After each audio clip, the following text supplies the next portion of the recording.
All quiet on the Western Front. Chapter 4. We've been ordered up the line on writing duty. The trucks turn up for us as soon as it starts to get dark. We scramble aboard. It's a warm evening. The twilight is like a blanket wrapped around us, and we feel comforted by this protection. It brings us closer together. Even Tjerden, who is usually a bit stingy, gives me a cigarette and lights it for me. We stand next to one another, packed tightly, and no one can sit down. We aren't used to sitting down anyway. At last Müller is in a good mood again. He is wearing his new boots. The engines rev up, the trucks rattle and clatter. The road surfaces are worn out and full of holes. No lights are allowed, and so we run into the holes, but get thrown out of the truck. That possibility doesn't bother us much. What would it matter? A broken arm is better than a hole through the belly, and plenty of us would actually welcome a chance like that to get sent home. Alongside us, long columns of munition trucks are moving up. They are in a hurry and keep on overtaking us. We shout out jokes to the men, and they try to answer us. We make out a wall which belongs to a house set a little way back from the road. Suddenly I prick up my ears. Can it be true? Then I hear it again, perfectly clearly. Geese! A glance towards Kaczynski, a glance back from him. We understand each other. Cat, I think I can hear a candidate for the cooking pot. He nods. We'll do it when we get back. I know my way around here. Of course, Cat knows his way around. I bet he knows every drumstick on every goose for miles. The trucks reach a firing area. The gun emplacements are camouflaged with greenery against air reconnaissance, and it all looks like a military version of that Jewish festival where they build little huts outdoors. These leafy bowers would look peaceful and cheerful if they didn't have guns inside them. The air is getting hazy with smoke from the guns and fog. The cordite tastes bitter on the tongue. The thunder of the artillery fire makes our trucks shake. The echo rolls on after the firing and everything shudders. Our faces change imperceptibly. We don't have to go into the trenches, just on wiring duty. But you can read it on every face. This is the front. We're within reach of the front. It isn't fear, not yet. Anyone who has been at the front as often as we have gets thick-skinned about it. Only the young recruits are jumpy. Cat gives them a lesson. That was a 12-inch. You can hear that from the report. You'll hear the burst in a minute. But the dull thud of the shell bursts can't be heard at this distance. Everything is swallowed up in the rumble of the front. Cat listens carefully. There'll be a show tonight. We all listen. The front is restless. Tommy's already firing, says Crop. You can hear the guns clearly. It is the British batteries to the right of our sector. They are starting an hour early. Ours never start until 10 on the dot. What's up with them? Calls out Müller. Are their watches fast or something? There'll be a show, I tell you. I can feel it in my bones. Cat shrugs his shoulders. 3 guns thunder out just beside us. The gun flash shoots away diagonally into the mist. The artillery roars and rumbles. We shiver, happy that we'll be back at camp by tomorrow morning. Our faces are no more flushed and no more paler than they usually are. They are neither more alert nor more relaxed, and yet they are different. We feel as if something inside us, in our blood, has been switched on. That's not just a phrase, it is a fact. It is the front, the awareness of the front, that has made that electrical contact. The moment we hear the whistle of the first shells, or when the air is torn by artillery fire, a tense expectancy suddenly gets into our veins, our hands, our eyes, a readiness, a heightened wakefulness, a strange suppleness of the senses. All at once the body is completely ready. It often seems to me as if the disturbed and the vibrating air that suddenly comes over us with silent force, or as if the front itself is sending out its own electricity to put those unconscious nerve endings onto the alert. It is the same every time. When we set out, we are just soldiers. We might be grumbling or we might be cheerful, and when we get to the first gun emplacements and every single word that we utter takes on a new sound.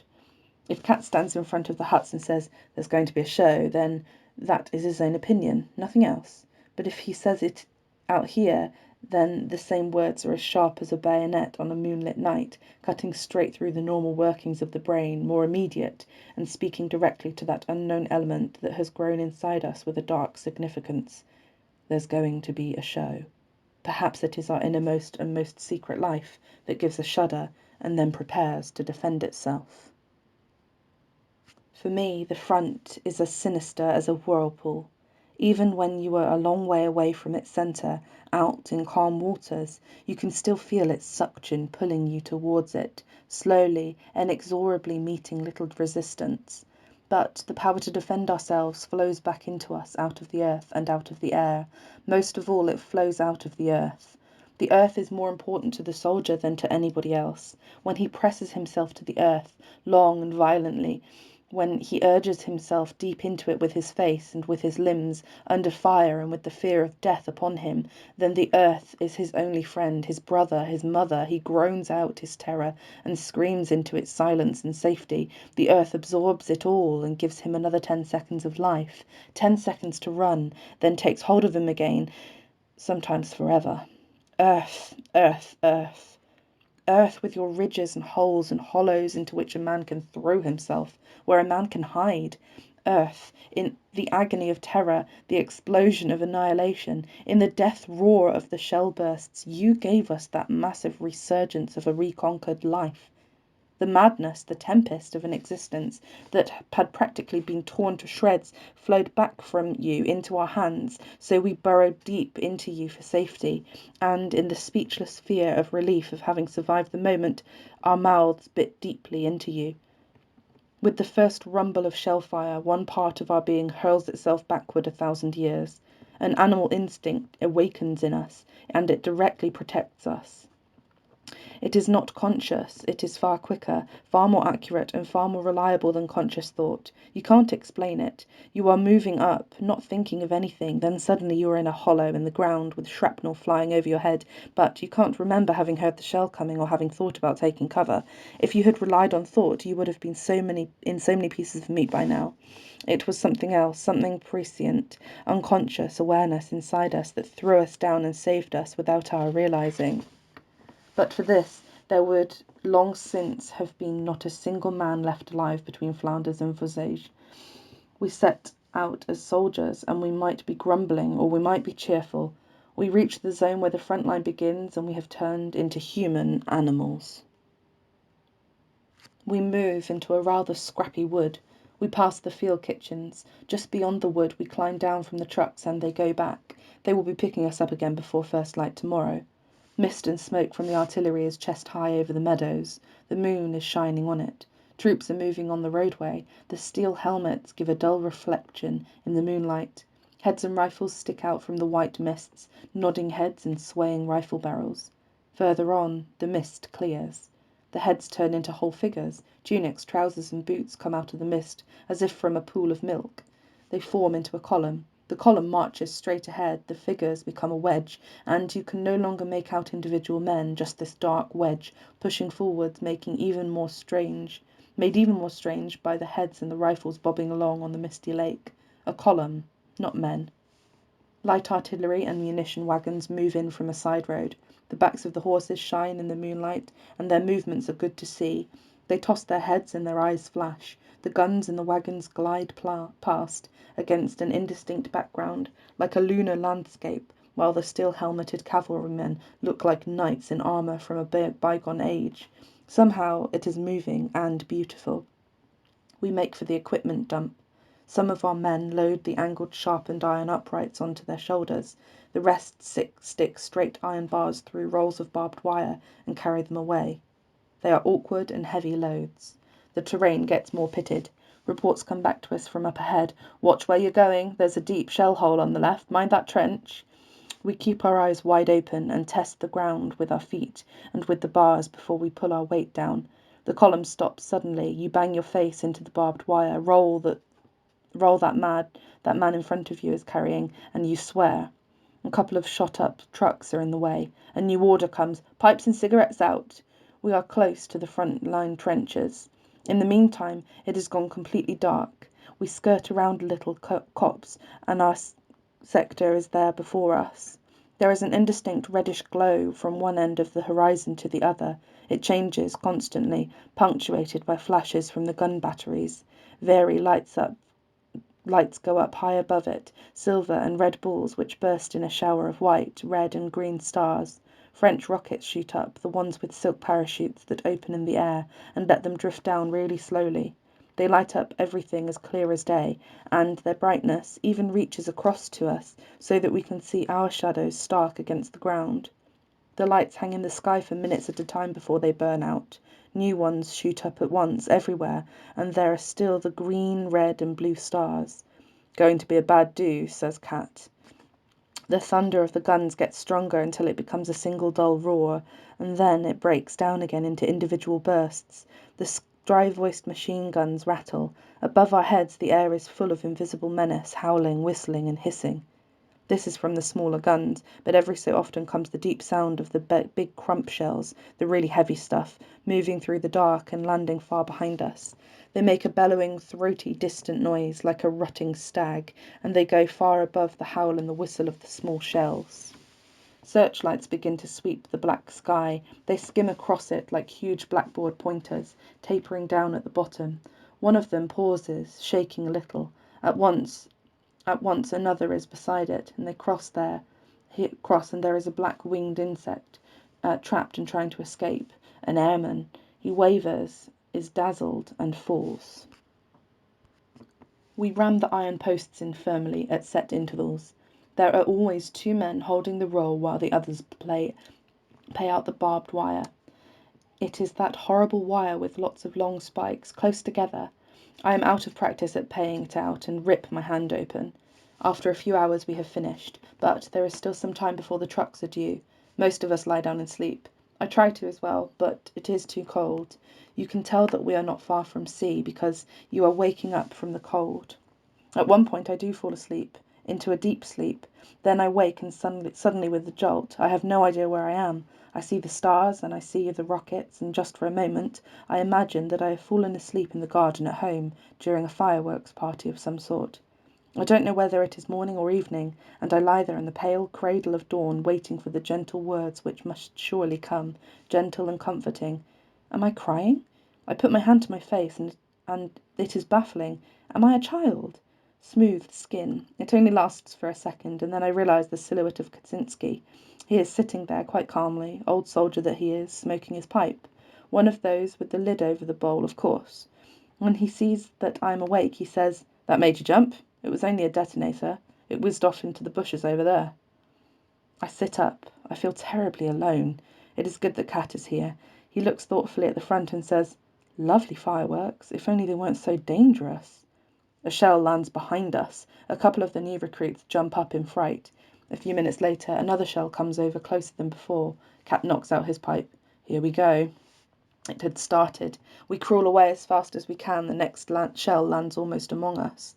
Some of the men scream. Green rockets go up all over the horizon. Dirt flies up. Shrapnel buzzes. You can hear it landing when the noise of the blast has long gone. Close by us there is a recruit, a blond lad, and he is terrified. He has pressed his face into his hands. His helmet has rolled off. I reach for it and try to put it on his head. He looks up, pushes the helmet away, and huddles under my arm like a child, his head against my chest. His narrow shoulders are shaking, shoulders just like Kemmerich had. I let him stay there, but get some use out of his helmet, so I shove it over his backside, not as some kind of joke, but deliberately, because it's the most exposed area. Even though the flesh is solid, a wound there can be bloody painful, and besides, you have to lie on your stomach for months in a military hospital, and afterwards you're pretty certain to have a limp. There's been a direct hit somewhere not far off. Between the impacts you can hear screaming. At last it calms down. The shell fire has swept over us and moved on to the back line of the reserve trenches. We risk a look out. Red rockets are shimmering in the sky. Probably there will be an attack. It stays quiet where we are. I sit up and shake the recruit by the shoulder. "It's all over, old son. You've got through again." He looks around in bewilderment. "You'll get used to it," I tell him. He notices his helmet and puts it on his head. Slowly he comes to himself. Then suddenly he blushes scarlet and his face has a look of embarrassment. Cautiously, he puts his hand to his rear end and gives me an agonized look. I understand at once. The barrage scared the shit out of him. That wasn't the precise reason that I put the helmet where I did, but all the same I comfort him. No shame in that. Plenty of soldiers before you have filled their pants when they came under fire for the first time. Go behind that bush, chuck your underpants away, and that's that. He clears off. It gets quieter, but the screaming doesn't stop. "What's up, Albert?" I say. "A couple of the columns over there got direct hits." The screaming goes on and on. It can't be men. They couldn't scream that horribly. "Wounded horses," Cat says. I have never heard a horse scream, and I can hardly believe it. There is a whole world of pain in that sound, creation itself under torture, a wild and horrifying agony. We go pale. Dettering sits up. "Bastards! Bastards! For Christ's sake, shoot them!" He is a farmer and used to handling horses. It really gets to him, and as if on purpose the firing dies away almost completely. The screams of the animals become that much clearer. You can't tell where it is coming from any more in that quiet silver landscape. It is invisible, ghostly. It is everywhere, between the earth and the heavens, and it swells out immeasurably. Dettering is going crazy and roars out, "Shoot them! For Christ's sake, shoot them!" They've got to get to the wounded men out first, says Cat. We stand up and try to see where they are, if we can actually see the animals. It will be easier to cope with. Mayer has some field glasses with him. We can make out a dark group of orderlies with stretchers, and then some bigger things, black mounds that are moving. Those are the wounded horses, but not all of them. Some gallop off a little way, collapse, and run on again. The belly of one of the horses has been ripped open, and its guts are trailing out. It gets its feet caught up in them and falls, but it gets to its feet again. Dettering raises his rifle and takes aim. Cat knocks the barrel upwards. "You crazy!" Dettering shudders and throws his gun onto the ground. We sit down and press our hands over our ears, but the terrible crying and groaning and howling still gets through. It penetrates everything. We can all stand a lot, but this brings us out in a cold sweat. You want to get up and run away anywhere just so not to hear that screaming anymore. It isn't men, just horses. Some more stretchers are moved away from the dark mass, and then a few shots ring out. The big shapes twitch a little and then become less prominent. At last! But it isn't over yet. No one can catch the wounded animals who have bolted in terror, their wide open mouths filled with all that pain. One of the figures goes down on one knee, a shot, one horse collapses, and then there is another. The last horse supports itself on its forelegs and moves in a circle like a carousel, turning round in a sitting position with its forelegs stiff. Probably its back is broken. The soldier runs across and shoots it down. Slowly, humbly, it sinks to the ground. We take our hands away from our ears. The screaming has stopped. Just a long drawn-out dying sigh is still in the air. And then, just like before, there are only the rockets, the singing of shells, and the stars. It feels almost eerie. Dettering walks about cursing. "What have they done to deserve that? That's what I want to know." And later on he comes back to it again. His voice is agitated. He sounds as if he is making a speech when he says, "I tell you this, it is the most despicable thing of all to drag animals into a war." We go back. It's time to head for the trucks. The sky has become just a trace lighter. 3 a.m. The wind is fresh and cool, and at that livid hour our faces look grey. We move slowly forwards in Indian file through the trenches and shell holes, and at last we reach the foggy area once again. Kosinski is uneasy, and that is a bad sign. "What's the matter, Cat?" asks Crop. "I just wish we were home." Home. He means back in camp. "Won't be long now, Cat." He is nervous. I don't know.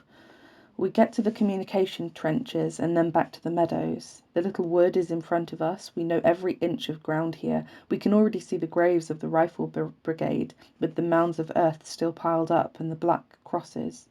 At that very moment we hear a whistling noise behind us. It gets louder, there is a crash and then a roar. We've ducked down 100 yards in front of us. A wall of flame shoots up.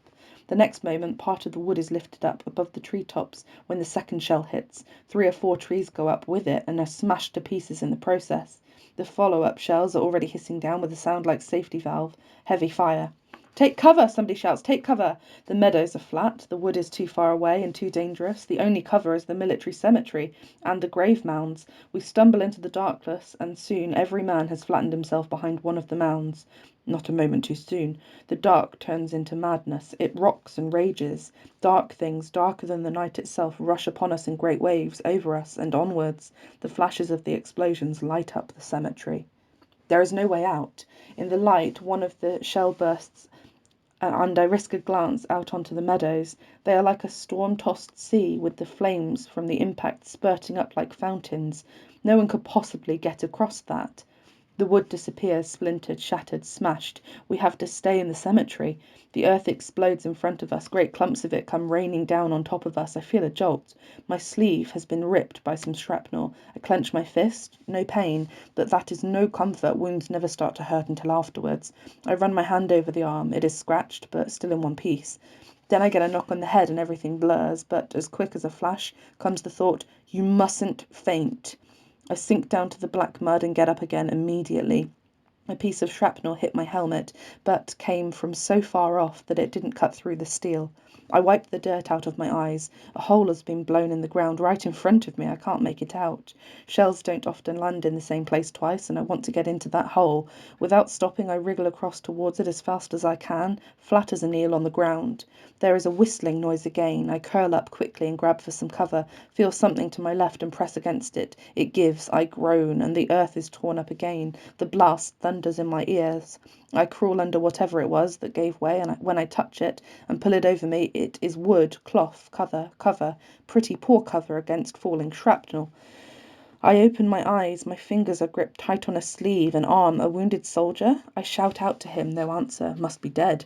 My hand gropes on and I find more shattered wood, but then I remember that we've taken cover in a cemetery. The shelling is stronger than anything else. It wipes out all the other considerations, and I just crawl deeper and deeper beneath the coffin so that it will protect me. Even death himself is already in it. The shell hole is gaping in front of me. I fix my eyes on it, grasping at it almost physically. I have to get it into one jump. And then I feel a blow in the face. A hand grabs me by the shoulder. Has the dead man come back to life? The hand shakes me. I turn my head, and in a flash of light that lasts only a second, I find myself looking into Kaczynski's face. His mouth is wide open as if he is bellowing, but I can't hear anything. He shakes me and comes closer. The noise ebbs for a moment, and I can make out his voice. Gas! Gas! Gas! Pass it on! I pull out my gas mask case. Someone is lying a little way away from me, and all I can think is that I've got to tell him, gas, gas. I shout, crawl across to him, hit him hard with the gas mask case, but he doesn't notice. I do it again, and he only ducks. It is one of the new recruits. I look despairingly at Cat, who has his mask on already. I tear mine out of the case. My helmet is knocked aside. As I get the mask over my face, I reach for the man, and his gas mask case is by my hand, so I get hold of the mask and shove it over his head. He grabs it. I let go, and with a sudden jolt, I'm lying in the shell hole. The dull thud of the gas shells is mixed with the sharp noise of the high explosives. In between the explosions, a bell rings the warning, gongs, the metal rattles, spread the word, gas, gas, gas. There is a noise as someone drops behind me once, twice. I wipe the window of my gas mask clear of condensation. It is Cat, Crop, and somebody else. There are 4 of us lying there tense and waiting, breathing as shallowly as we can. The first few minutes with the mask tell you whether you live or die. Is it airtight?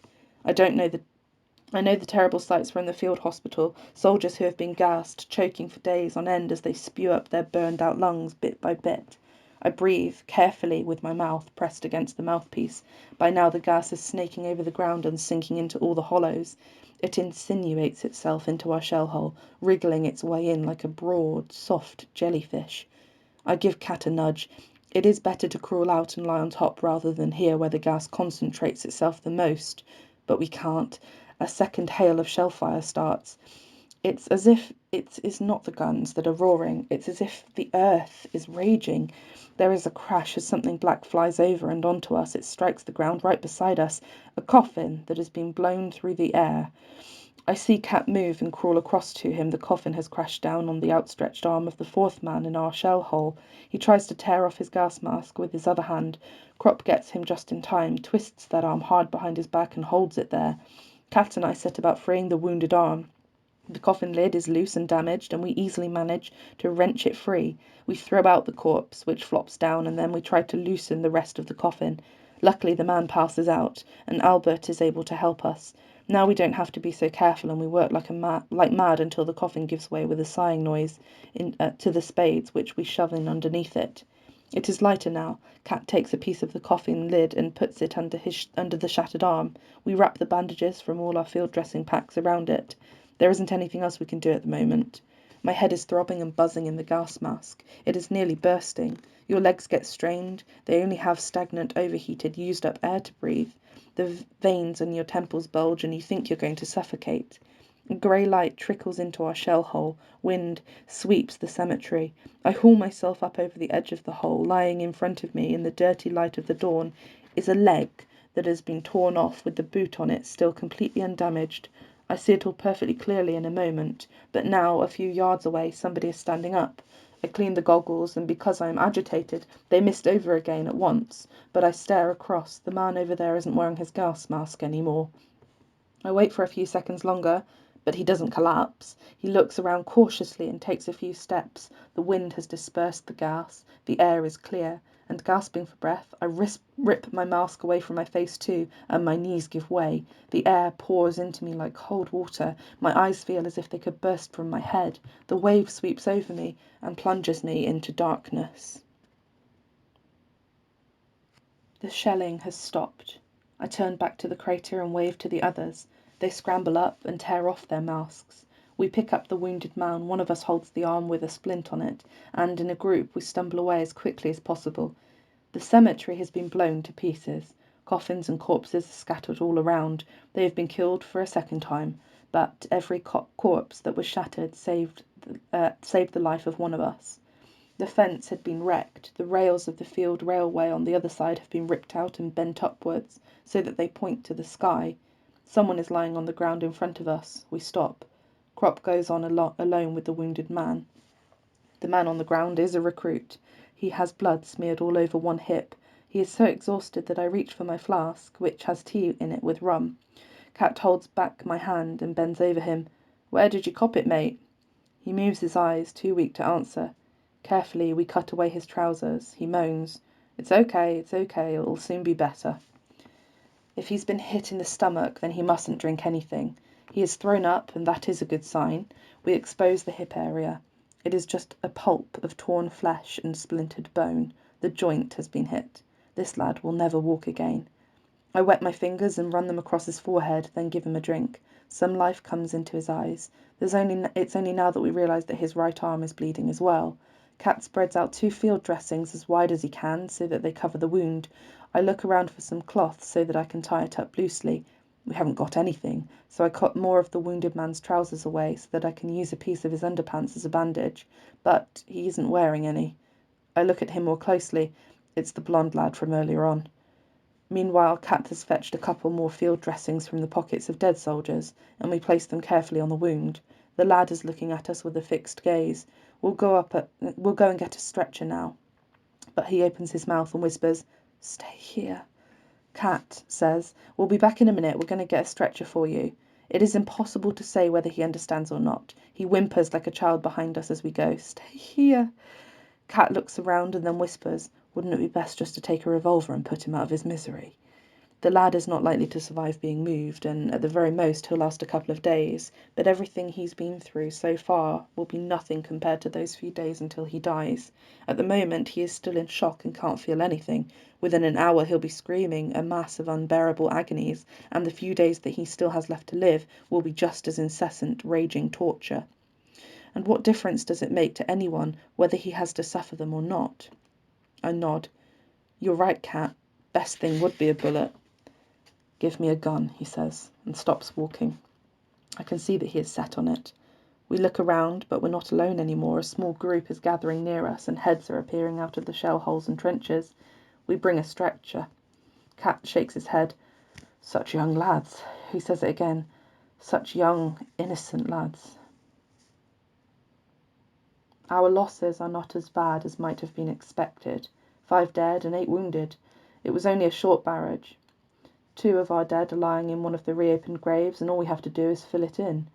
We go back. We trot along silently on the line, one behind the other. The wounded are taken into the dressing station. The morning is overcast. The orderlies scurry about with tags and numbers. The wounded whimper.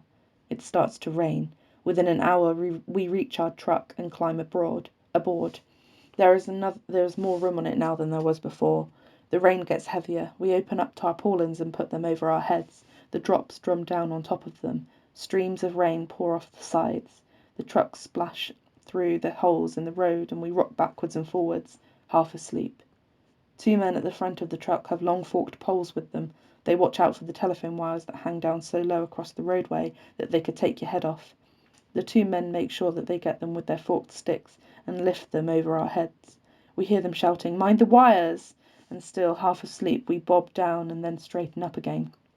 The trucks roll monotonously onwards.